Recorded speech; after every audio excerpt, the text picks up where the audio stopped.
से ही सीधा आ रहा हूँ। आज मैं गीता जयंती महोत्सव का आयोजन था तो सीधे भागते हाँ वो माफ़ी चाहता हूँ, मैं माफ़ी चाहता हूँ।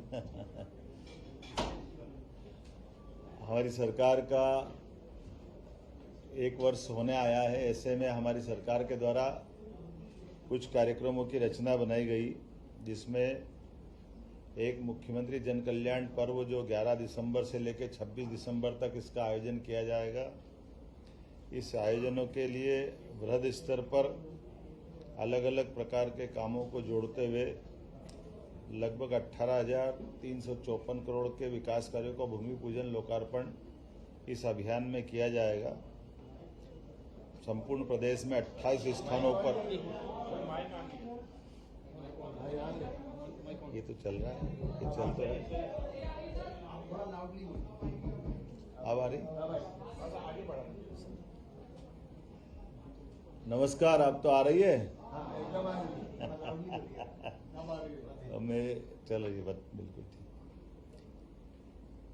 मध्य प्रदेश में विधानसभा चुनाव के बाद 1 वर्ष इस सरकार का हो रहा है। ऐसे में सरकार के स्तर पर हमने 2 प्रकार के अलग अलग अभियान और पर्व 2 तरह से मनाने का प्रयास किया गया। एक हमारी जन कल्याणकारी योजनाओं को नीचे तक पहुंचाने के लिए, जनहितैषी हितग्राहियों के लिए नगरीय स्तर पर सभी वार्डों में, पंचायत स्तर पर गांव-गांव के अंदर तक हमारी 56 प्रकार की जनहितैषी योजनाओं को लेकर के हमारे वार्ड के अंदर पार्षद, वार्ड के अंदर के अधिकारी, कर्मचारी, नगरीय स्तर पर नगर निगम आयुक्तों को हमने इसका नोडल ऑफिसर बनाया है, जो 11 दिसंबर से लगा करके 26 जनवरी तक लगातार 40 दिन तक हमारे विभिन्न प्रकार की जनहितैषी योजनाओं को लेकर के जनता के बीच जाकर के जो हितग्राही पात्र पाए जाएंगे उन सबको वह सारी योजनाओं का लाभ दिलाने के लिए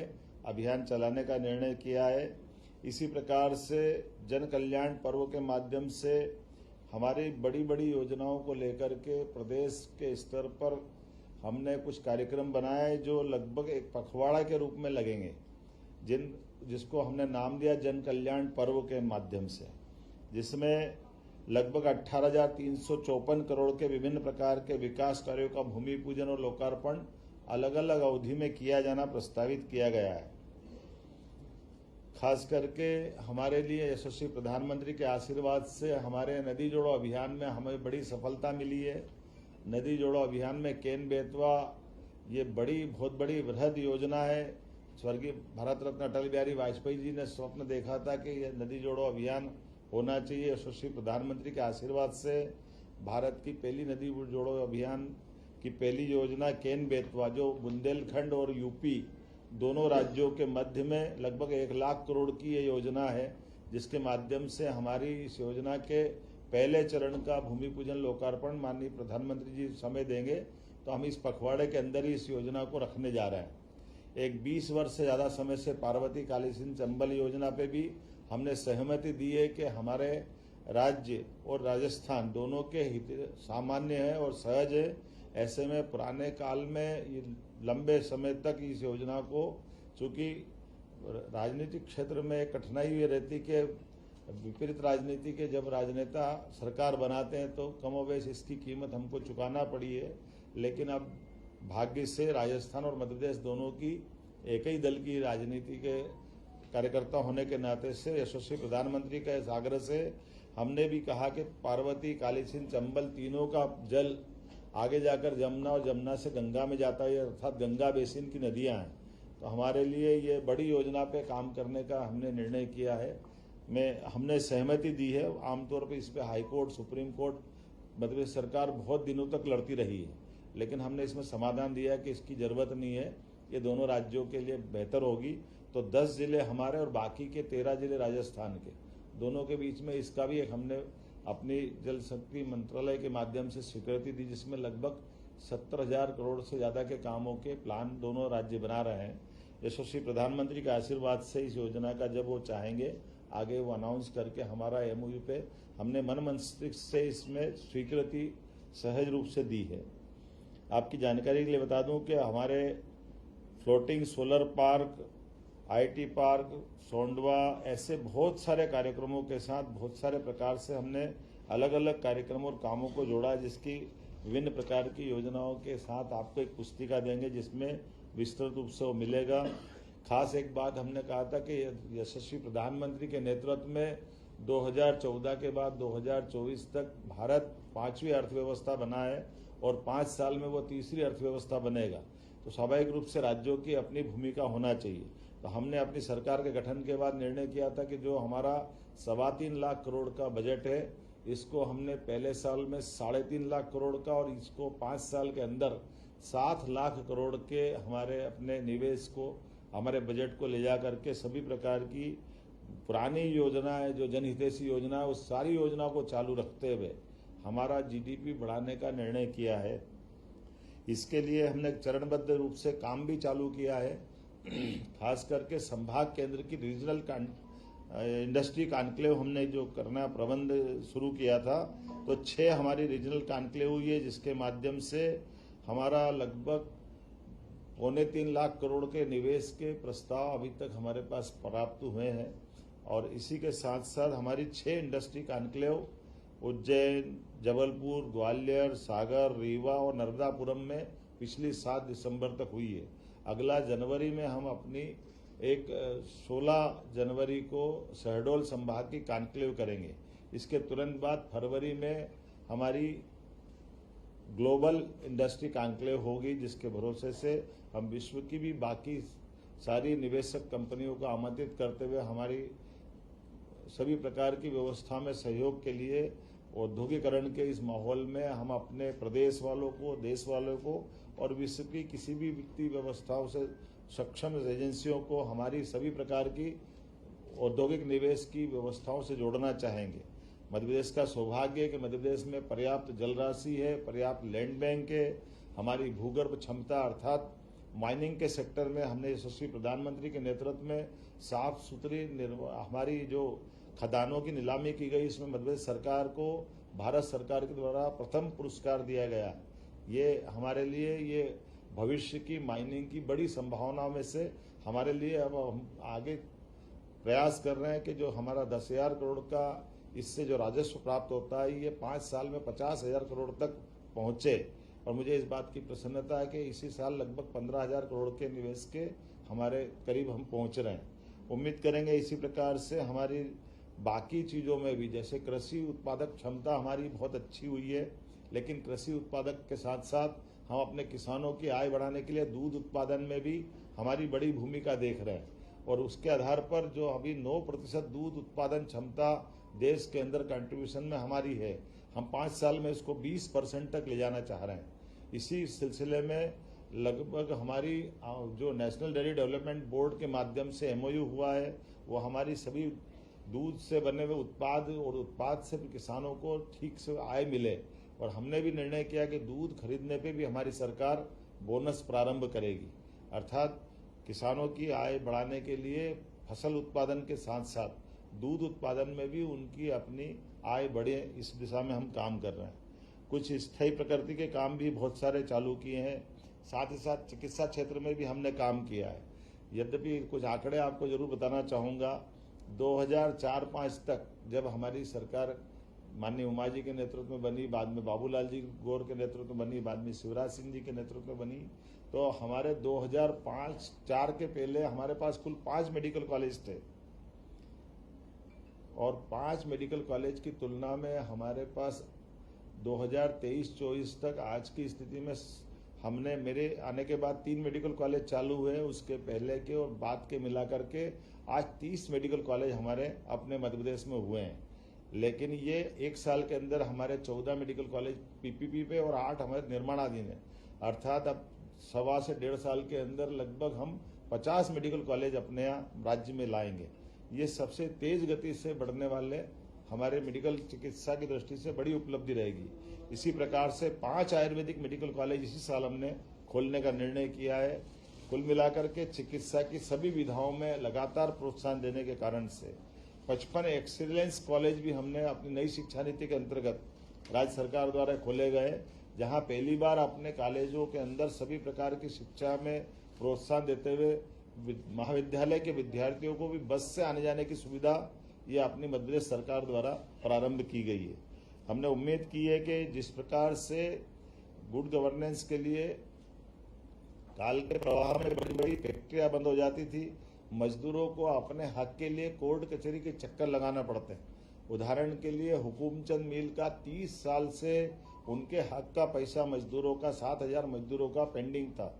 हमने त्वरित गति से निराकरण करते हुए नीतिगत निर्णय लिया कि मजदूरों का भुगतान सरकार करेगी, बदले में मिल या बाकी चीजों की लैंड सरकार रख लेगी। इसके बलबूते पर हुकुमचंद मिल के आधार पर हमने 4,800 श्रमिक परिवारों को 224 करोड़ की धनराशि का भुगतान यशस्वी प्रधानमंत्री की मौजूदगी में किया गया, जो एक बड़ा अपने आप में ये उस संकल्प की तरफ ले जाता है जो निवेशक और श्रमिक दोनों के साथ सरकार खड़ी है। श्रमिक को भी हम अधूरे में नहीं छोड़ सकते। इसी प्रकार से जो भविष्य में हमारे पे भरोसा करने वाले इंडस्ट्रियलिस्ट है, काल के प्रवाह में लंबे समय तक चलाने के बाद टेक्नोलॉजी अगर पुरानी हो जाती है तो भी हम अपनी भूमिका निभाने को तैयार है। उम्मीद कर रहे हैं आने वाले समय में हमने जिस प्रकार से और भी कई काम किए, खास करके लाडली लक्ष्मी योजना, लाडली बहना योजना, इस पे हमने आने के बाद 250 रुपये चला है। यद्यपि हमारे विरोधी दलों ने कहा था कि केवल चुनाव तक की योजना है, बाद में बंद कर देंगे, वित्तीय व्यवस्था खराब हो जाएगी, लेकिन हमने उस पर भी धनराशि बढ़ा करके इस संकल्प की पुष्टि की कि हमने जो कहा है वो हम करके दिखाएंगे। नारी सशक्तिकरण की दिशा में ये सारी योजनाएं उसी प्रकार से चालू रहेगी। मुझे इस बात की भी प्रसन्नता है कि हमने एक नए एयरपोर्ट का लोकार्पण रीवा एयरपोर्ट के नाते से किया है। एविएशन की दिशा में हमने बहुत बड़े काम अलग अलग प्रकार से किए हैं।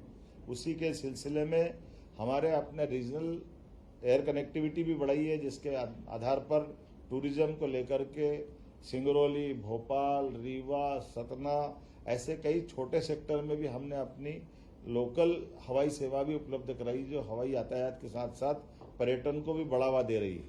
हमने प्रयास किया है कि हमारे एयर एम्बुलेंस की सुविधा के माध्यम से आयुष्मान योजना के आधार पर बीमार या डॉक्टर और कलेक्टर की दोनों की सलाह पर उसको और उन्नत हॉस्पिटल तक पहुंचाना होगा, तो एयर लिफ्ट के माध्यम से हम उसकी जान बचाने में उसके आयुष्मान कार्ड के आधार पर ही एयर एम्बुलेंस की सुविधा दे रहे हैं और बड़े पैमाने पर इसका हमको अच्छा रिस्पांस मिला है। ऐसी बहुत सारी योजना में काफ़ी चीज़ें बता सकता हूं, जैसे हमने लाडली बहनाओं को 450 रुपये में गैस टंकी की रिफिलिंग की सुविधा प्रदान की है, और भी बहुत सारी चीज़ें आपको मिलेगी। मैं उम्मीद कर रहा हूं कि ऐसी सारी सुविधाओं के साथ हमारी सरकार लगातार आगे बढ़ रही है। मुझे लगा कि आज आपके बीच में बात करना चाहिए, तो कुछ ऐसे मैंने अपनी कुछ बातें कही है। कुछ हमने नवाचार भी किए हैं, जैसे हमारे यहाँ कुलपतियों के नाम आमतौर पर कुलगुरु पे हमने किया है। ये हमारे पहले महाराष्ट्र की सरकार ने इसको लागू किया हुआ है पहले से। हमारे यहाँ कुलपति कुलगुरु कहाए जाएंगे, ये बीते साल ही हमने निर्णय किया है। ऐसे हेल्थ के सेक्टर में हमने निर्णय किया है, पहले हेल्थ डिपार्टमेंट अलग, हेल्थ एजुकेशन अलग, दो अलग अलग मंत्रालय थे। हमने कहा ये अनावश्यक है, इससे खर्चा भी बढ़ता है और सुविधा में भी असंगत होती व्यवस्था, इसलिए दोनों मंत्रालय को एक करके हमने एक ही मंत्री को ये दोनों काम दिए। पशुपालन के साथ साथ हमने जनहितैषी भी कई सारे निर्णय किए कि अब हमारे यहाँ पर आमतौर पर बीमारों को लेकर के आने के लिए एम्बुलेंस होती है, और किसी कारण से किसी की मृत्यु अगर हो जाए तो कोई हाथ में, कोई ठेले पे, कोई काय से ले जाता था। हमारी सरकार ने निर्णय किया कि सभी हॉस्पिटल में सब वाहन दे करके, जो जहाँ, क्योंकि भौगोलिक रूप से हमारा राज्य बड़ा है, तो हर व्यक्ति को संवेदनशीलता के आधार पर उसको अपने घर तक पहुंचाने के लिए सरकार सब वाहन देने की तरफ आगे बढ़ी है। मैं और भी कई सारे निर्णय बता सकता हूं, खास करके रानी दुर्गावती के नाम पर हमने अपनी रानी दुर्गावती जी का 500 जन्म शताब्दी वर्ष चला रहा है, इसलिए उनकी पहली राजधानी गढ़मंडला की राजधानी जबलपुर में थी, उनके नाम पर हमने कैबिनेट की। एक और उनकी राजधानी संग्रामपुर में थी, वहाँ भी हमने कैबिनेट की है। साथ ही साथ कोदो कुटकी पे हमारी तरफ से 1000 का अनुदान जोड़ते हुए रानी दुर्गावती योजना के आधार पर श्री अन्न योजना को भी प्रोत्साहन देने का निर्णय किया है। बताने के लिए तो काफ़ी कुछ है, लेकिन मैं उम्मीद कर रहा हूँ कि ये सब आप आगे इस सारी बातों को धीरे धीरे। एक बड़ा काम हमने पहली बार ये किया है कि किसानों के लिए सीधे सीधे साइबर तहसील की व्यवस्था देश में पहली बार लागू की है, अगर कोई किसी की आमतौर पर कोई रजिस्ट्री करा लेता, विक्रय पत्र का पंजीयन कराता है, तो फिर पटवारी गिरदावर के पास नामांतरण के लिए उसको जाना पड़ता है। हमने प्रबंधन ये किया है कि जो भी कोई अपनी संपत्ति का हस्तांतरण करेगा, ऑटोमेटिक साइबर तहसील के माध्यम से उसका नाम चढ़ जाएगा। ये पहले देश में पहला प्रयोग है जिस आधार पर हमने सभी की सहूलियत देते हुए इस सिस्टम को बनाया।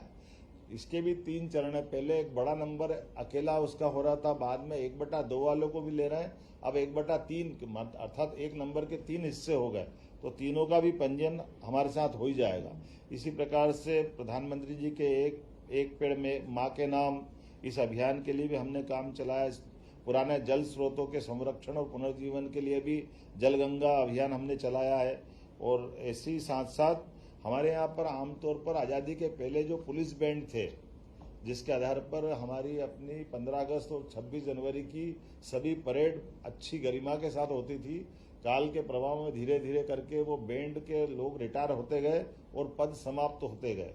हमने निर्णय किया कि वो 55 ही जिलों में पुनः पुलिस बैंड का अपना प्रबंधन किया जाए, और उसी आधार पर हमने पूरे प्रदेश में इसको लागू कर दिया है। इसी के साथ लगभग 1 लाख नई भर्ती के आधार पर हमने जो निर्णय किए थे, उसके बड़े पैमाने पर हमारी पीएससी और कर्मचारी चयन मंडल पे हमने अपनी रिक्वायरमेंट उन तक पहुंचा दी है। नारी सशक्तिकरण की दिशा में पहली बार हमारे राज्य ने 35% पद अपनी बहनों की नियुक्तियों के लिए, ये हमारी सरकार ने निर्णय लिया माननीय मोदी जी के इसी भाव के आधार पर कि हमारी शासन में भागीदारी दोनों की बराबरी से होना चाहिए। मैं उम्मीद कर रहा हूं कि बहुत सारे कामों को लेकर के कई वर्ल्ड रिकॉर्ड भी बनाए हैं, कई अलग अलग, जैसे उदाहरण के लिए खजुराहो फेस्टिवल हमारा होता था, उसमें 1484 कथक नृत्यों के साथ में उनका अपना वर्ल्ड रिकॉर्ड बना गिनीज बुक में। ताल दरबार जो तानसेन की नगरी है, वहाँ हमारा उस पर वर्ल्ड रिकॉर्ड बना। हमारे सभी प्रकार के त्यौहार मिलजुल कर मनाने की परंपरा प्रारंभ की, तो मकर संक्रांति से लगाकर जन्माष्टमी तक और जन्माष्टमी से लग गोवर्धन पूजा तक सभी त्यौहार को जनता के साथ मिलकर मनाने की परंपरा, क्योंकि आमतौर पर हमारा समाज तो मनाता था लेकिन सरकार दूर रहती थी, लेकिन सरकार की सहभागिता बढ़ना चाहिए, इसलिए सारे त्यौहार को मिलजुल कर मनाने की परंपरा चालू की। कुछ और बहुत सारी चीज़ें हैं, जैसे हमारा प्रयागराज के बाद सिंहस्थ का आयोजन उज्जैन होने वाला है। ऐसे में सिंहस्थ की दृष्टि से हमारी पुरानी तुलना में संख्या भी बढ़ेगी और प्रबंधन भी बढ़ाने पड़ेंगे, इसलिए आवागमन की पर्याप्त सड़कें बनाने के साथ साथ जल की राशि भी पर्याप्त उपलब्ध है। और साथ साथ जैसे हमारी लोग स्नान करने आते हैं क्षिप्रा जी में, लेकिन क्षिप्रा जी हमारे यहाँ कोई जल का बड़ा स्रोत नहीं है, कोई हिमालय हो या ग्लेशियर हो कि उसका जल राशि आ जाए। तो स्वाभाविक रूप से हमको अपने पिछले 80 में हम गंभीर नदी से स्नान करा रहे थे, बाद में नर्मदा जी को जोड़कर जल राशि का प्रबंधन कर रहे हैं। इस बार हमने प्रबंधन किया कि वर्षा के जल का अंदर क्षिप्रा जी का ही जल का संग्रहण हम सिलारखड़ी तालाब में कर लेंगे, और उस पानी से ही, उस जल से ही हम अपने पूरे साल क्षिप्रा जी के किनारों पर क्षिप्रा जी का ही जल देंगे। तो एक तरह से जो मन की भावना रहती है, लोग क्षिप्रा में स्नान करने आते हैं, तो उसी नदी का जल मिलेगा, पवित्र नदी का, ताकि ये मन की भावना का संतोष भी रहे, और ये माननीय मोदी जी के उस भाव का भी संकल्प की पूर्ति करता है, जो बूंद बूंद से हम अपने जल ही जीवन है, इस भाव को रेखांकित करने का प्रयास किया है। मैं उम्मीद करता हूँ आज वैसे तो सहज रूप से हमने आपके बीच आए थे, मुझे खुद को ऐसा लगा नहीं था कि मैं आज थोड़ा सा, क्योंकि मैं हरियाणा में गीता जयंती महोत्सव में शामिल होकर आया हूँ, मैं विलम्ब से आने की क्षमा भी चाहता हूँ एक बार फिर, और उम्मीद करता हूँ कि हमारी और जब विस्तृत बात होगी तो दोबारा विस्तार से बात करेंगे। गीता जयंती को लेकर क्या मध्य प्रदेश में आप करने वाले हैं? देखिए, हमारे लिए भगवान कृष्ण का जीवन, उनके विविध पक्षों से समाज में सीखने वाली कई सारी बातें, तो एक बात उनकी महत्व की ये भी है कि भगवान ने शिक्षा की महत्ता के लिए कंस को मारने के बाद उज्जैन में शिक्षा ग्रहण करने आए। तो हमारे लिए आज समसामयिक ये होगा कि जो शिक्षा के प्रति अनुराग उनका है 5000 साल पहले भी, वो इतनी बड़ी घटना के बाद शिक्षा की महत्ता दे रहे, तो हमारे बालकों में भी ये भाव जाना चाहिए कि शिक्षा सबसे पहली जरूरत है। इसलिए हमने इस बात को रेखांकित करते हुए गीता जयंती उत्सव में भी भाग ले रहे हैं, और गीता जी के विविध पक्षों से समाज में भी बात पहुंचा रहे हैं। आज भी हम देखते हैं कि गीता गूगल सर्च करेंगे दुनिया में सबसे ज़्यादा पढ़ी जाने वाली पवित्र पुस्तकों में से एक है। तो स्वाभाविक रूप से लोगों की उसमें रुचि भी है और हरियाणा गीता जयंती महोत्सव पहले से ही मनाता आया, तो हमने प्रयास किया कि गीता जयंती हम भी मनाएंगे।